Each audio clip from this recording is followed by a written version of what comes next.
First question for all three of you, because taking on iconic roles like these is a high-pressure situation. Do you each remember the very first thing you did, either in prep or in the booth, that made you say to yourself, like, yes, I am Mufasa, I was going to say Scar, but you know what I mean with that, and I am Sarabi? I think, honestly, initially, I didn't experience much success with it. My first interaction with the script was a lot of failing forwards. But what happened was I then, in trusting that process with Barry, who I love and adore, we found a moment of success. And once we found it, we mined it. And we kept going deeper and deeper into whatever that energy was, whatever that character was, and whatever the nuances of that character that we developed was. And that's where the fun just really continues, and I had a really beautiful experience with it. Do you remember what that moment was? I think it was the first time that I had to do the speech that is a little later into the film. I can't say too much. See, because I love her, I'm about to tell the whole story. Like the cameras aren't rolling and like I won't get in trouble. But there's a speech at the end of the film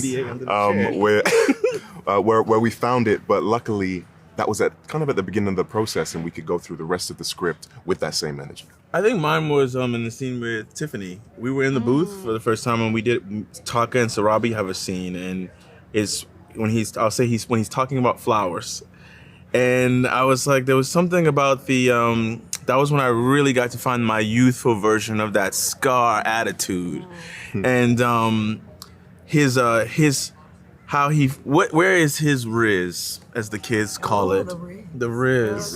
And that's when I was like, okay, now I understand. I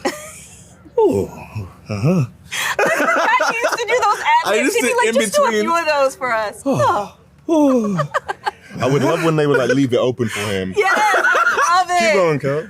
When are we going to see the Taka blooper reel? Give me that. Listen, where's Mr. Jenkins? Yeah.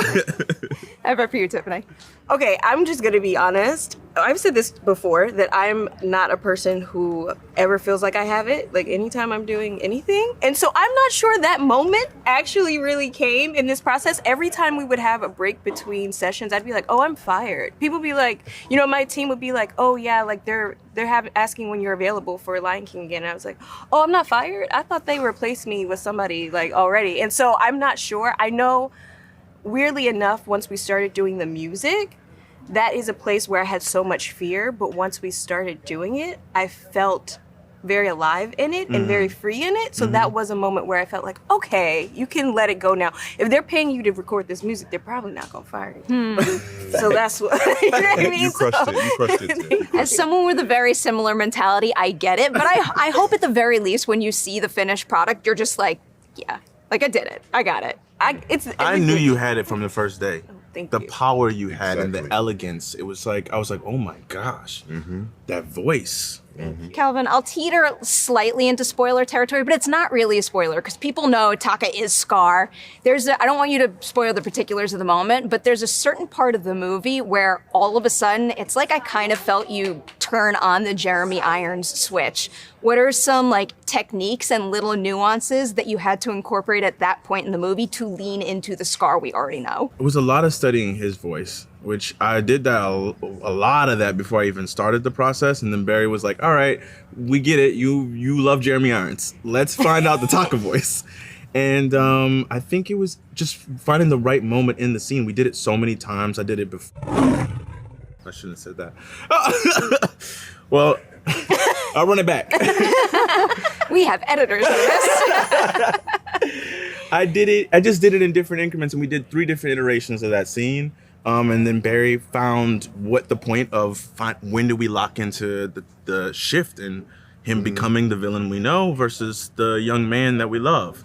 And I just try to make sure I hit the button. You did.